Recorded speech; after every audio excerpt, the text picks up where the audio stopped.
नमस्कार दोस्तों, कैसे हैं आप लोग। उम्मीद करता हूँ खुश होंगे, मज़े में होंगे। स्वागत है आपका मेरे चैनल स्टोरी टेलर सीपी पे।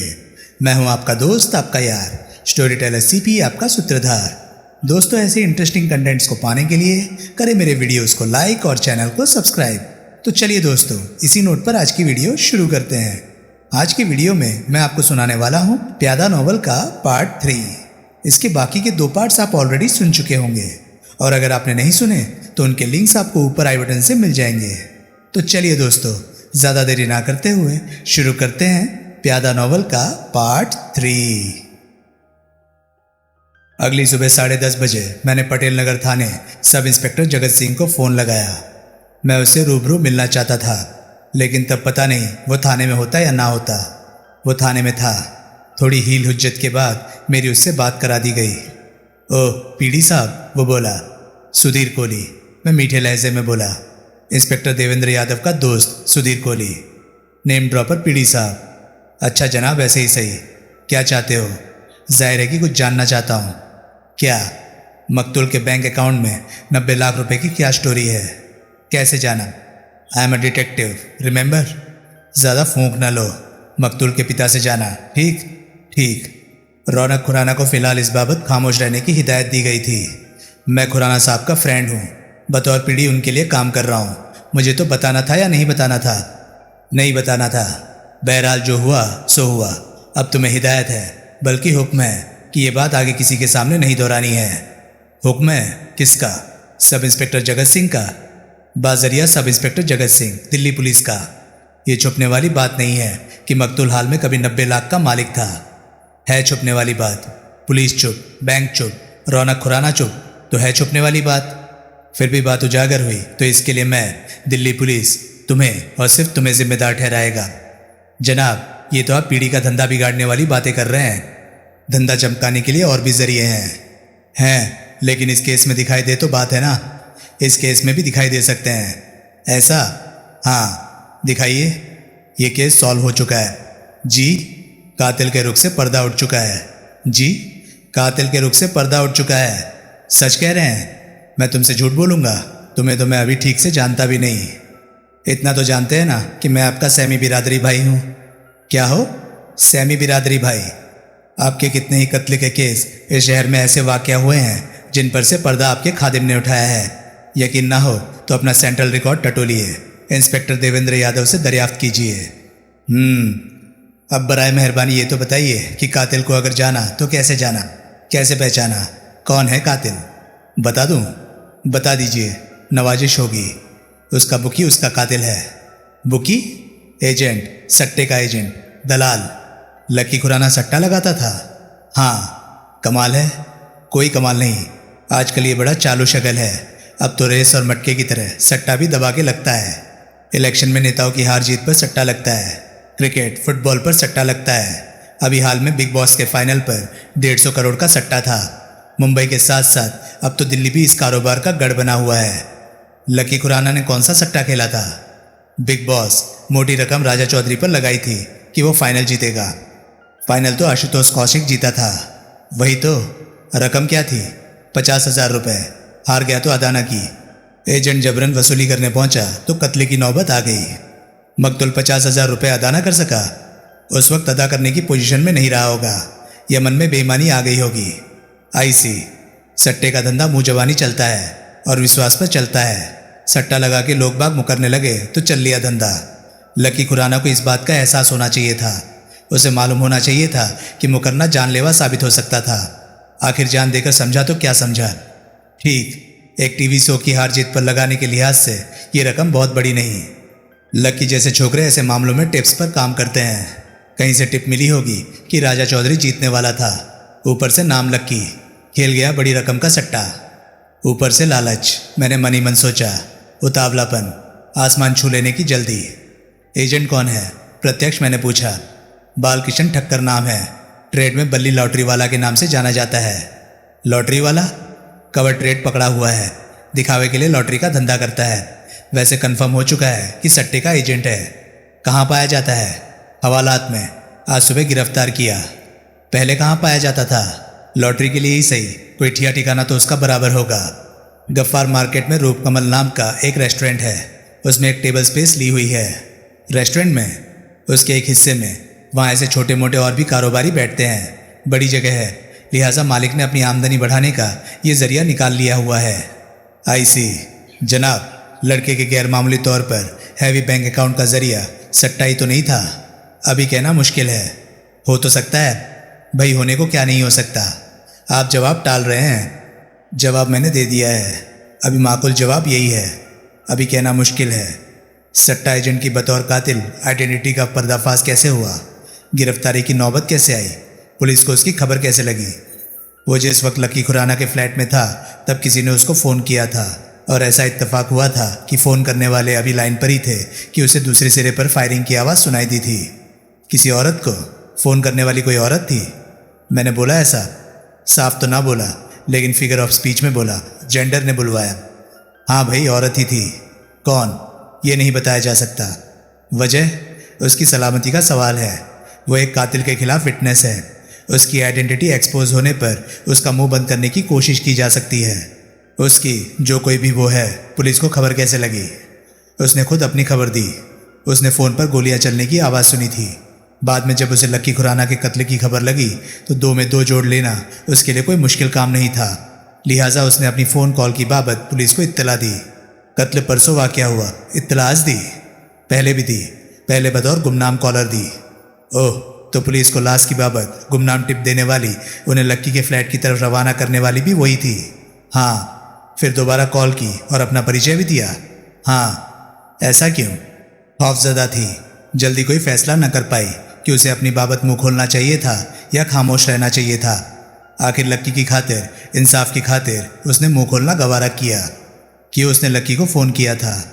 इस बाबत वो कुछ बताना नहीं चाहती। कहती है ये उसका निजी मामला है। कहती है कि अगर इस बात पर जोर दिया गया तो वो अपना बयान वापस ले लेगी।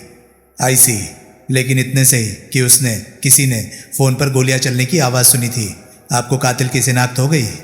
अरे भाई, उसने फ़ोन पर कातिल का नाम लिया जाता भी तो सुना था। अच्छा, नाम सुना था? कॉल रिसीव करते लक्की ने साफ साफ बल्ली का नाम लिया था, जो कि उसके साथ था। बल्ली, बालकिशन नहीं, ठक्कर नहीं, नहीं बल्ली, लाउड एंड क्लियर। और उसने साफ लक्की को कहते सुना था कि मैं ये रकम नहीं अदा कर सकता। फिर गोलियां चली 3। हाँ, तीनों की आवाज़ उस मिस्टीरियस कॉलर ने सुनी।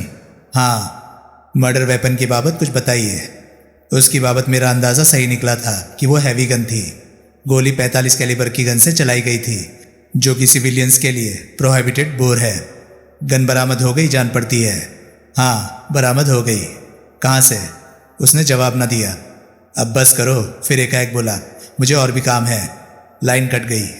मैंने भी रिसीवर वापस पैडल पर रखा और प्रशंसात्मक ढंग से अपनी सेक्रेटरी को याद किया।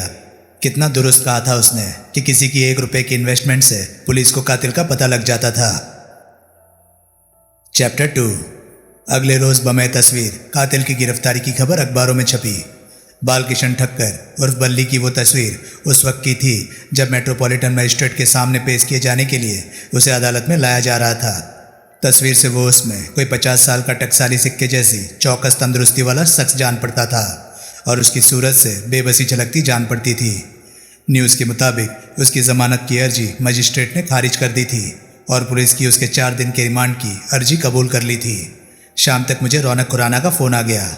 वो खुश था कि उसके बेटे का कातिल गिरफ्तार हो गया था और उसने मुझे मेरा फाइनल बिल भेज देने के लिए बोला।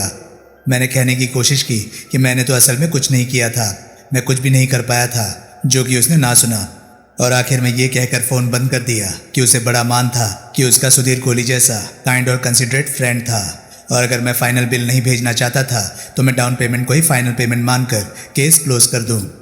लिहाजा 50,000 की कमाई फोकट में। सुधीर कोहली, मैंने खुद की पीठ थपथपाई। दी लक्की बास्टर्ड। एक दिन और अखबारों में उस केस का छोटा मोटा जिक्र छपा। फिर नया केस, नई वारदात, नई सनसनी, नई खलबली। ऐसे ही तो चलता था खबरों का संसार। और 2 दिन बाद 4 तारीख को ऑफिस में एक कॉल आई जिसकी बाबत बजर देकर रजनी ने मुझे बताया कि लाइन पर कोई था जो अपना परिचय नहीं देना चाहता था और सिर्फ पीडी कुल्ली से बात करने की जिद ठाने था। मैंने कॉल रिसीव की। हेलो, मुझे एक उत्तेजित आवाज़ सुनाई दी। कुल्ली पीडी, सुधीर कुल्ली बोल रहा हूँ। शुक्र है आप कौन? भाई मैं बल्ली बोल रहा हूँ, बालकिशन ठक्कर। बल्ली, लक्की का कातिल? मालको नाम तो सुना होगा। फिर आवाज़ आई। छापे वालों ने सबके सब ने छापे में पहले पेज पर मेरी फ़ोटो छापी थी और साथ ही खबर में मुझे अपने गब्बर से बस ज़रा ही नीचे का दर्जा देने की कोशिश की थी। वही बल्ली हो ना? मैं बोला, जिसने ईस्ट पटेल नगर में लक्की खुराना का कत्ल किया था। ओए वीर मेरे, मैं वो बल्ली हूँ जो लक्की खुराना के कत्ल में गिरफ्तार है। दूर फिटे मुँह करके कत्ल की स्टोरी देने किया है। मैं तो आज तक मक्खी नहीं मारी। तो खामखा गिरफ्तार हो? तेरी साईं जीवे, एंड से ही पहचाना। आखिर वड्डा जासूस है। कहाँ से बोल रहे हो? पुलिस के कब्जे से ही बोल रहा हूँ मालको। उनकी मेहरबानी है जो फ़ोन करने दिया। क्या चाहते हो? भाई मेरे तमाम के तमाम खैर खा यार दोस्त मित्र प्यारे कहते हैं कि तू दिल्ली शहर का सबसे बड़ा जासूस है जो फीस लेकर प्राइवेट जासूसियाँ करता है। तू रब्दा ना लेके अपनी फीस बोल, वसूल कर और मेरी जासूसी कर। क्या करूं? सबसे पहले तो आके मेरे से मिल और मेरी ट्रेजेडी सुन, फिर मेरे मत्थे से कत्ल का कलंक मिटाने की कोई जुगत कर ताकि मैं तेरे सदके जाऊं और तुझे तोप की सलामी दूं। इस वक्त कहाँ हो? पुलिस हेडक्वार्टर में, लॉकअप में। वहाँ पहुँच गए? केस किसी बड़े अफसर ने टेक ओवर कर लिया है। उसी ने मेहरबानी की जो मुझे तेरा फ़ोन खड़काने दिया और तसल्ली दी कि मिलने भी देगा। बड़ा अफसर कौन? इंस्पेक्टर दविंदर यादव। वो अच्छी खबर थी। आता हूँ, मैं बोला। छत्ती, नेहरू प्लेस से आना है, पौना घंटा लग जाएगा। लगा। लाइन कट गई। मैं पुलिस हेडक्वार्टर पहुंचा और आगे इंस्पेक्टर देवेंद्र यादव के ऑफिस में जाकर उससे मिला। तो आखिर अभिवादन उपरांत मैं बोला, ये केस जिसमें तुम्हारी शुरुआती हाजिरी नहीं बन पाई थी तुम्हारे तक पहुंच ही गया। हाँ, वो बोला, लेकिन केस तो हल हो चुका है। नहीं हो चुका। बल्ली किसी सूरत में अपना गुनाह कबूलने को तैयार नहीं। सुबह दोपहर शाम रात उसकी एक ही दुहाई है कि वो बेगुनाह है। ऐसी दुहाई हर मुजरिम की होती है। कौन सुनता है? मैंने सुनी ना, तभी तो उसे तुम्हें फ़ोन करने दिया। रहम खाकर? पागल हुए हो? मेरी 6 बेटियां हैं, अभी सबका ब्याह करना है। जिसका साफ हिंदुस्तानी में मतलब था रिश्वत खाकर। पैसे हैं उसके पल्ले? मैंने पूछा। मेरी फीस भर सकेगा? मेरी भरी कि नहीं भरी? कितनी? उसने दर्शनी जमाई ली। तो मैंने उस विषय को और न छेड़ा। मैं मिल सकता हूँ उससे? और आए किस लिए हो? कहाँ? लॉकअप में। हवलदार लेके जाता है। उसने मुझे एक हवलदार के हवाले किया जिसने मुझे लॉकअप में पहुंचाया और मैं बालकिशन ठक्कर एके बल्ली लॉटरी वाला के रूबरू हुआ। गोल्ली? वो बोला। हाँ जी आया नो। अब बोलो। मैंने कत्ल नहीं किया। क्यों मैं लक्की जैसे कुक्कड़ का कत्ल करूँगा? तुमने उसके फ्लैट में उसे शूट नहीं किया? कैसे? उंगली से? उसने गन की तरह एक उंगली मेरी तरफ तानी। ऐसे? 45 कैलिबर की गन से। कमलिया गल्ला, मैंने तो ए नहीं पता गण के कौन से सिरे से गोली चलती है। पुलिस कहती है तुम उससे सट्टे की रकम वसूलने गए थे। जब वसूल नहीं कर पाए थे तो तुमने उसे शूट कर दिया था 3 बार, पॉइंट ब्लैंक की रेंज से, छाती में। झूठ, वड्डा झूठ, बंडल। तुम सट्टा लगवाते हो, एजेंट हो। वो तो मैं हूँ। रे रबदाना, वो तो मैं हूँ।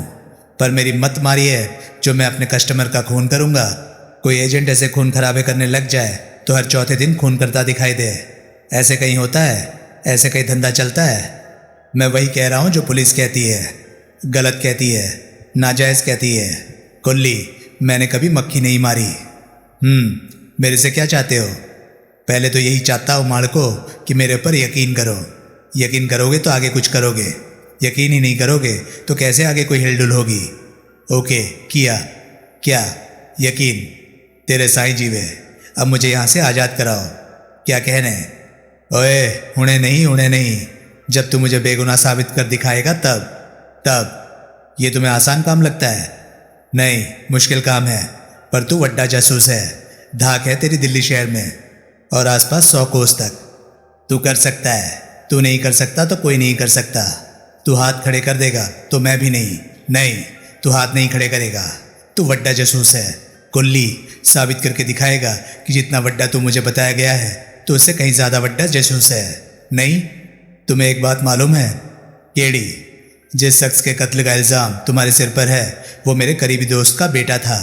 वो शक पकाया, उसके नेत्र सिकुड़े। रब्बा, उसके मुंह से निकला। हाँ, लकी खुराना वाकिफ था बहुत अच्छी तरह से। फेरता हो गया, बोलो राम। मालको, फिर तुम मेरी क्या मदद करोगे? फिर तो मैं खिड़की में से छाल मारूं या फांसी लगने का इंतजार करूं, एक ही बात है। वो ठिठका। उसने कुछ क्षण अपलक मुझे देखा, फिर आशापूर्ण स्वर में बोला, लेकिन कुल्ली, नाइंसाफी थोड़ी करेगा? सिर्फ इसलिए थोड़ी ही मुझे कातिल करार दे देगा कि मकतूल तेरे दोस्त का बेटा था? तू वड्डा जासूस है। कोई अपनी वड्डी जासूसी करके अपना हकीकी नतीजा निकालेगा या जज्बाती होकर दोस्त की हाँ में हाँ मिलाएगा कि मैं कातिल हूँ, मैं ही कातिल हूँ?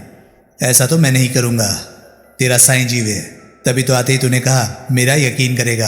अब कर मेरा यकीन और दिला निजात मुझे इस नर्क से। कैसी अजीब बात थी। जिस शख्स को फांसी पर झूलता देखने के लिए रौनक खुराना दिन गिन रहा था, उसी शख्स को उम्मीद थी कि मैं उसे बेगुनाह साबित करके दिखाऊंगा। कुल्ली, वो कह रहा था, दोस्ती तेरा धर्म है, जासूसी तेरा बिजनेस है। तूने बिजनेस को तरजीह ना दी होती तो तू यहाँ ना होता। क्या मैंने गलत कहा? ठीक कहा। तुम कहते हो तुम कातिल नहीं हो। कहता हो ना, रब्दी सो नहीं हूँ, लेकिन कत्ल तो हुआ है। वो तो है। कातिल अगर तुम नहीं हो तो कोई तो कातिल है। बिल्कुल है। कौन है? इसी बात का तो वड्डे जासूस ने पता लगाना है। तुम्हें नहीं मालूम कातिल कौन है? नहीं मालूम होता तो यहाँ अपनी मैयावी डंडा परेड करा रहा होता। जैसे मेरी दुहाई है मैं कातिल नहीं हूँ, वैसे मेरी गला फाड़ दुहाई ये ना होती कि फलाना कातिल है। कातिल का तुम्हें कोई अंदाज़ा भी नहीं, ज़रा भी नहीं। कोई वकील तो किया होगा? आहो, करना ही पड़ता है, और कुछ नहीं तो जमानत की दरख्वास्त के लिए करना पड़ता है। वो क्या कहता है? सलाह देता है। क्या कत्ल किया हो ना, अपनी ज़ुबानी कबूल कर लूँ, फांसी से बचा लेगा। माया वे कुत्ती दा पुत्तर, फटाफट मौत की जगह मुझे तिल तिल करके मरने की चॉइस देता है। दफा किया कंजर दिनों, अब नया वकील करूँगा, तेरे जैसा वड्डा नया वकील करूँगा। कुछ क्षण खामोशी रही। उस दौरान उसकी आशापूर्ण निगाह मेरे चेहरे पर टिकी रही। पुलिस ने मर्डर वेपन बरामद किया है। फिर मैं बोला, क्या बरामद किया है? मर्डर वेपन, आला है कत्ल, 45 कैलिबर की वो गन जिससे कत्ल हुआ है। उसकी क्या बात है? पुलिस ने कहाँ से बरामद की वो गन? उसके चेहरे पर वितृष्णा के भाव आए। क्या हुआ? मालको, वो भी तो मेरा बोलो राम है। कैसे? वो गन पुलिस ने मेरी ऑफिस टेबल के एक दराज में से बरामद की थी। क्या? मैनू नहीं पता वो गन वहाँ कहाँ से आई, किसने वहाँ रखी। मैनू सिर्फ ये पता है कि मैंने उसे वहाँ नहीं रखा था। तुम्हारे कहने के ढंग से लगता है उस गन की जानकारी तुम्हें बराबर थी। आहो जी, थी, क्योंकि मैंने ही तो लक्की के लिए मुहैया की थी। वो गन चाहता था? आहो। क्यों? नगद रुपया बहुत लेकर फिरता था, कहता था प्रोटेक्शन की ज़रूरत थी, इसलिए तुमने उसके लिए गन का इंतज़ाम किया। आहो। गफ्फार मार्केट से सेकंड हैंड खरीद कर दी। अपने दोस्त जग्गी मेहरा को बोला, जो कि गफ्फार मार्केट के चप्पे चप्पे से वाकिफ़ है, वहाँ के 2 नंबर के हर धंधे से वाकिफ़ है। उसको बोला मेरे एक कस्टमर को गन की ज़रूरत थी। उसने ज़रूरत पूरी करने का रास्ता दिखाया। काम बन गया लक्की बाउदा। गन लक्की के वास्ते थी। उसकी खरीद का रास्ता किसी जग्गी मेहरा ने सुझाया था, लेकिन खरीदी वो तुमने थी। आहो, और वही मर्डर वेपन है, आलायक कत्ल है। मेरे फिट्टे मुँह तकदीर की वजह से उसने असहाय भाव से गर्दन हिलाई। मैं कस्टमर वास्ते मायावी भला काम किता, वही भला कम मैयावी मेरे गले की फांसी बन गया। मेरी मायावी मिडलमैनी से गन मेरी तो ना हो गई। बेचने वाला कोई, बेचने वाले का पता बताने वाला जग्गी मेहरा, खरीदने वाला लक्की, बीच में मैं कौन? मैं खामखा। जैसी अखबार में लिपटी बाटा के जूते के डिब्बे में बंद वो मुझे मिली, वैसी वो मैंने आगे पहुंचा दी। अब पुलिस कहती है वो एक आलाय कत्ल है और उन्होंने उसे मेरी मेज के दराज से बरामद किया है। कोई पूछे माया वेनु, कत्ल करके मैं गन अपने दराज में रखूंगा? पर कौन पूछे, कौन सुने? मजलूम की फरियाद कौन सुनता है? कत्ल की रात को तुम लक्की के फ्लैट में गए थे? आहो जी, गया तो था।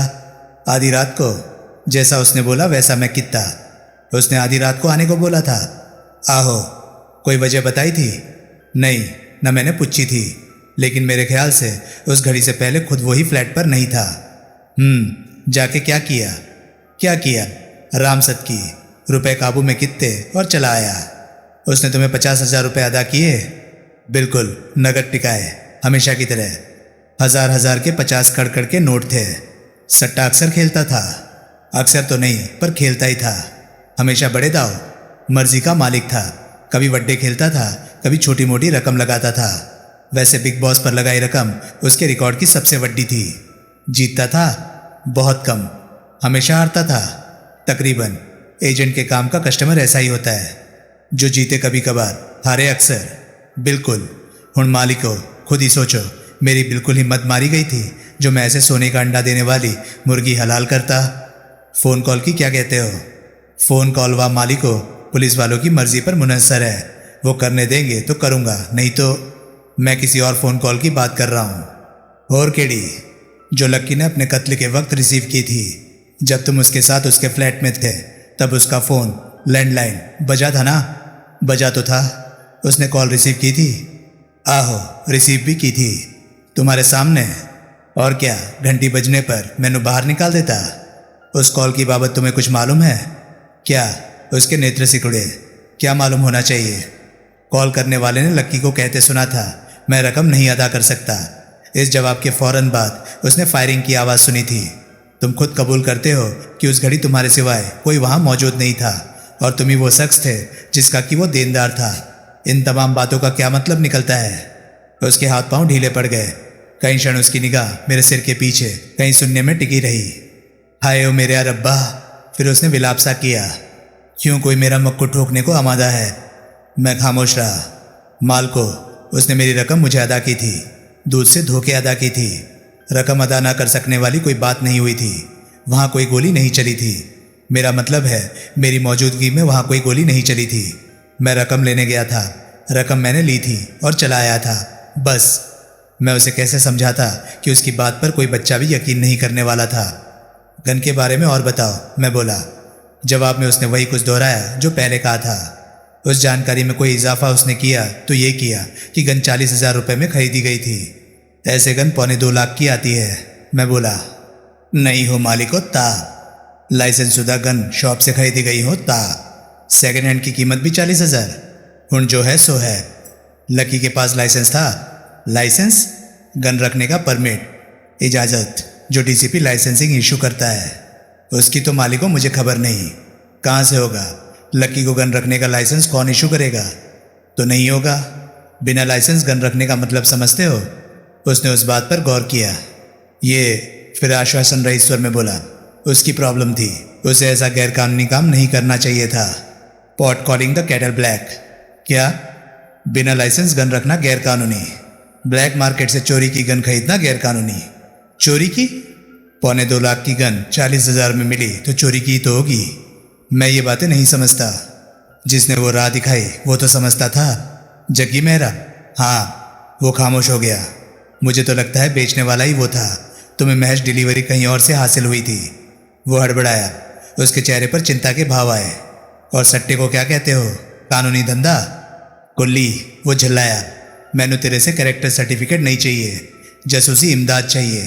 कोई जासूसी का जोहर दिखा ताकि मैं मायावी फांसी लगा मुक्ति पाऊं। ये जासूसी ही है, मेरी नहीं तो पुलिस की, जो कहती है कि जिस गन से कत्ल हुआ था वो तुम्हारी वजह से वजूद में आई थी। तुम खुद कहते हो कि वो तुमने खरीदी थी। कत्ल की रात को उसके फ्लैट में उसके रूबरू अपनी मौजूदगी तुम कबूल करते हो। मर्डर के बाद मर्डर वेपन का दर्जा हासिल कर चुकने वाली वो गन तुम्हारी अपनी ऑफिस टेबल के दराज में से बरामद होती है। इन तमाम बातों का कोई सामूहिक मतलब निकालेगा तो क्या निकालेगा? कत्ल मैं कितना?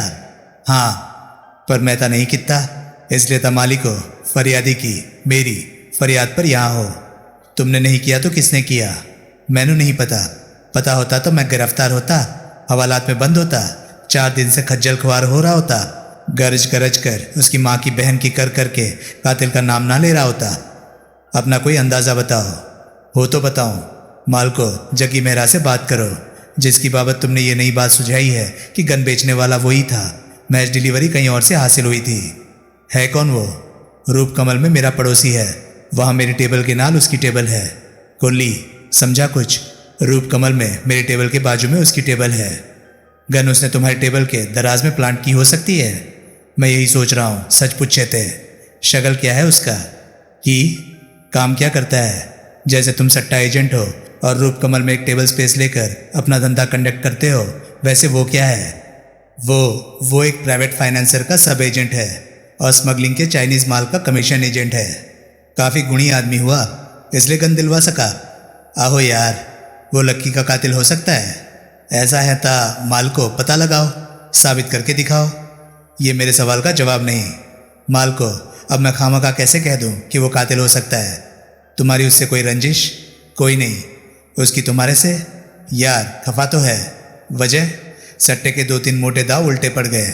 जैसे विलासराव देशमुख की बाबत मैंने टिप मिली थी कि वो चीफ मिनिस्टर नहीं हटने वाला था। मैंने टिप जग्गी को फॉरवर्ड कर दी। 20,000 निकल गए उसके। ऐसे ही मेरी टिप्स की वजह से 2-3 बार और नुकसान उठाया। इल्ज़ाम लगाने लगा कि मैंने जानबूझकर उसे डुबोया था। अपना रुपया वापस मांगने लगा। सट्टे पर लगा रुपया वापस होता है कहीं? मना किया तो खड़े पैर खिलाफ हो गया। पुलिस को ये बात बताई? क्या करता बता के? मैं जो कहता हूँ माया वे उसे मेरे खिलाफ इस्तेमाल करने की जुगत करने लगते हैं। मुंह खोलना मुहाल है। फिर तो उन्हें इस जग्गी मेहरा की क्या खबर होगी? और क्या उन्होंने उससे बात की होगी? आहो जी, तुमने कोई बात करने की कोशिश की? यहाँ से तो ये लोग फ़ोन करने नहीं देते। कचहरी से चानस लगता था, तब कई बार उसे फ़ोन करने की कोशिश की थी, लेकिन रूप कमल से हर बार यही जवाब मिला था कि जग्गी वहाँ नहीं था। आई सी। कोल्ली, तू जाके पता करना उसका। क्या पता करूं? अरे जो सवाल मेरे से कर रहा है वो उससे कर। वो ज़रूरी है मुझे कुछ बताएगा। उसका लक्की के कत्ल से कोई रिश्ता हुआ तो उसे तो मेरी शक्ल देखना गवारा नहीं होगा। कोई जासूसी करना, जुगत लगाना, और नहीं तो रघु बरागटा से बात करना। ये कौन है? बारमैन है। बारमैन? रूपकमल? हाँ, रूपकमल बार है। Beer bar. सिर्फ बियर सर्व होती है वहाँ। पहले वाइन भी होती थी, लेकिन अब सिर्फ बियर। विस्की नहीं। वो चोरी छुपे वाकिफ ग्राहकों को, लिहाजा गैरकानूनी कारोबार का हब है। हब? वो क्या? वो इलीगल विस्की सेलर। तुम सट्टा एजेंट, जग्गी मेरा स्मगलिंग के माल का कमीशन एजेंट। बढ़िया जगह होगी ये रूपकमल। सारी गफ्फार मार्केट ही ऐसी है। लेकिन हब क्या? हब का मतलब क्या है कुल्ली? रब के भतीजे का नाम है, लेकिन वो किस्सा फिर कभी। वो बारमैन रघु बरागटा मेरे से बात करने को तैयार होगा? होगा। बड़े वाला गांधी ठिकाना होगा। बड़े वाला? सबसे बड़े वाला। कहाँ से आएगा? वो खामोश हो गया। मेरी फीस कहाँ से आएगी? क्या चार्ज करते हो माल को? कैसे चार्ज करते हो? मैंने बताया। उसके चेहरे पर मुर्दनी छा गई। कुछ क्षण मैंने उसके बोलने का इंतज़ार किया, तो मैं फिर बोला, चलूँ? कोई रियायत नहीं करता कोल्ली? वो मरे स्वर में बोला, करता हूँ। कैश कस्टमर को करता हूँ। कैश कस्टमर को करता है? ठीक है, ये चाबी पकड़। उसने एक चाबी मुझे सौंपी। कहाँ की है? मैंने पूछा। मेरे कमरे की। रूपकमल के ऊपर ही है, 5 नंबर। वो होटल भी है? नहीं, पहली मंजिल पर कुछ कमरे बनवा के महाना किराए पर दिए हुए हैं। उनमें से एक 5 नंबर मेरे पास है। ये उसकी चाबी है। कमरे में जो टीवी है उसको उलटना, नीचे टेप से एक लिफाफा चिपका हुआ मिलेगा, उसे काबू में करना। लिफाफे में क्या है? तेरी फीस है। रघु बरागटा के लिए हड्डी है। ओह, समझा? अब समझा। ठीक है, चलता हूँ। एक आखिरी बात सुन के जा कुल्ली। बोलो। मुझे तेरे से बहुत उम्मीदें हैं। मैं उम्मीदों पर खरा उतरने की भरपूर कोशिश करूँगा। जीता रह। एक आखिरी बात मैं भी सुना के जाना चाहता हूँ। बोल। मेरा नाम कोहली है। मालूम है? नहीं मालूम। कोहली, समझे? क्या कहना चाहता है? समझो। बोलो को हली। अब इकट्ठा बोलो, को हली। कुल्ली। गहरी सांस लेता मैं उठा और मैंने वहां से रुखसत पाई। बूढ़े तोते पढ़ाना कितना मुश्किल था। मैं गफ्फार मार्केट पहुंचा। आगे रूपकमल तलाशने में मुझे कोई दिक्कत पेश न आई। पहले मैंने उसकी पहली मंजिल का रुख किया, जहां सीढ़ियां समाप्त होते ही एक नीम अंधेरा गलियारा था, जिसके दोनों तरफ कई बंद दरवाजे थे।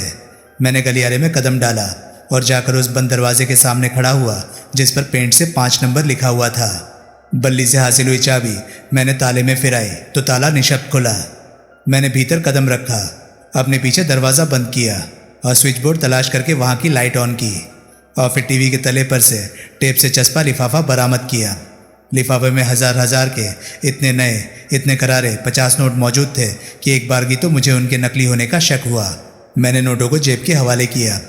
मन ही मन अपनी पैदाइश पर प्रश्न चिन्ह लगाते अपने आप को शाबाशी दी। फिर कमरे को पूर्ववत ताला लगा के मैं वहाँ से रुखसत हुआ। नीचे पहुंचकर मैं रूपकमल के मटमैले ग्लास डोर से भीतर दाखिल हुआ। वो एक निहायत मामूली रखरखाव वाली जगह थी, जिसमें कैंटीन जैसा माहौल था। मेज कुर्सियाँ डिस्पोजल का माल जान पड़ती थी। थोड़ी बहुत किसी चीज़ पर कोई रौनक थी तो बाईं ओर बने बार की शक्ल पर थी। वहाँ 2 बार स्टूल्स पर आजू बाजू 2 ग्राहक मौजूद थे। जो आपस में बतियाते बियर चुसक रहे थे। उनसे परे काउंटर से पार काउंटर पर कोहनियाँ टिकाए ऊँघता सा बारमैन मौजूद था। मैं उसके सामने एक स्टूल पर जा बैठा। तत्काल वो सचेत हुआ, सीधा हुआ और बोला, यस सर। शुक्र था कि उसे कस्टमर को सर कहना आता था। बियर, मैं बोला। इंडियन या फॉरेन सर? फॉरेन कौन सी है? हैनकिन। ठीक है। उसने हैनकिन का एक कैन निकालकर खोला और बियर को एक मग में डालकर मेरे सामने रखा। थैंक यू, मैं बोला।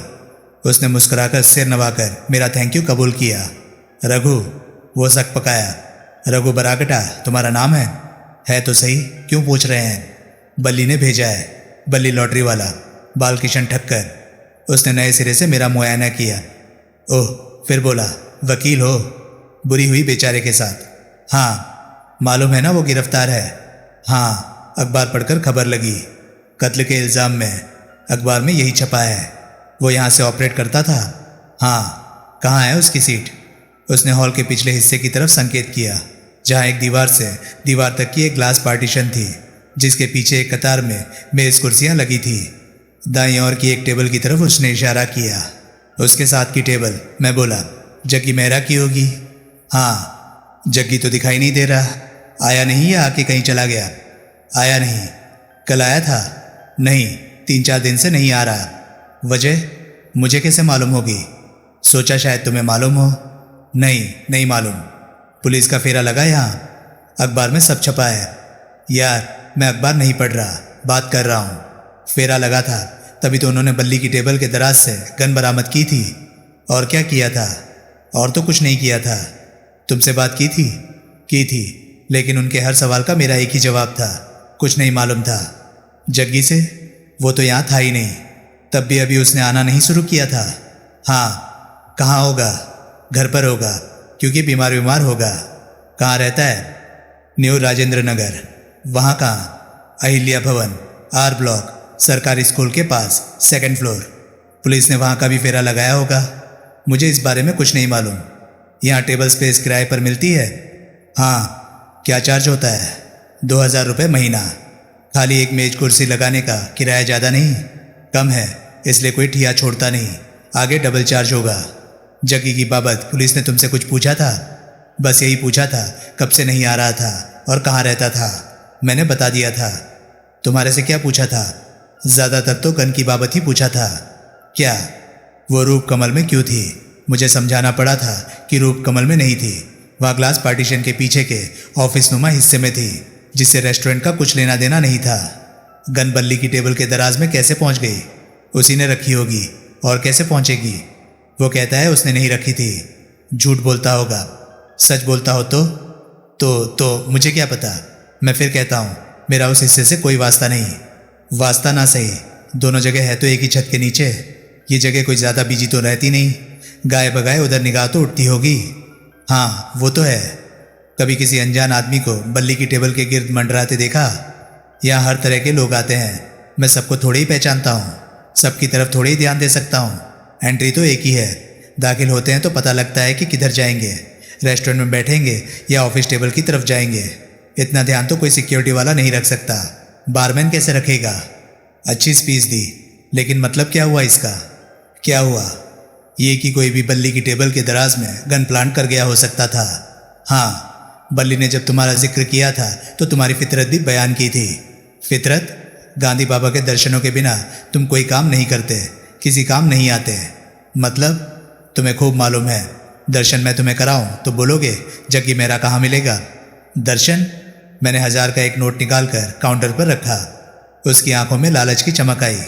अब बोलो, मैं तनिक उतावले स्वर में बोला। क्या कहते हो? पहले कंफर्म करो कि तुम बल्ली के वकील हो। मैंने कब कहा कि मैं बल्ली का वकील हूँ? नहीं हो? नहीं हूँ तो कौन हो? डिटेक्टिव। वो सक पकाया, फिर इनकार में सिर हिलाने लगा। क्या हुआ? मैं बोला।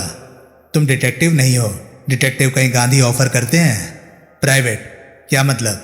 मैं प्राइवेट डिटेक्टिव हूँ, सुधीर कोहली नाम है। ये लो मेरा कार्ड। उसने सावधानी से कार्ड पर की इबारत पढ़ी। ओह, फिर बोला। जो कुछ तुम मुझे बताओगे, मैं बोला, वो मेरे पास और सिर्फ मेरे पास महफूज रहेगा। अब नोट काबू में करो और बोलो जग्गी कहाँ मिलेगा। तो दोस्तों, ये था प्यादा नॉवल का पार्ट 3।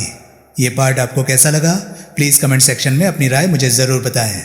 और हाँ, अगर आपको मेरे वीडियोस पसंद आ रहे हैं तो प्लीज़ उन्हें लाइक कीजिए और चैनल को सब्सक्राइब कीजिए। मैं मिलता हूँ अब आपसे अगली वीडियो में। तब तक के लिए नमस्कार, गुड बाय। सेफ रहिए, खुश रहिए, मज़े करिए।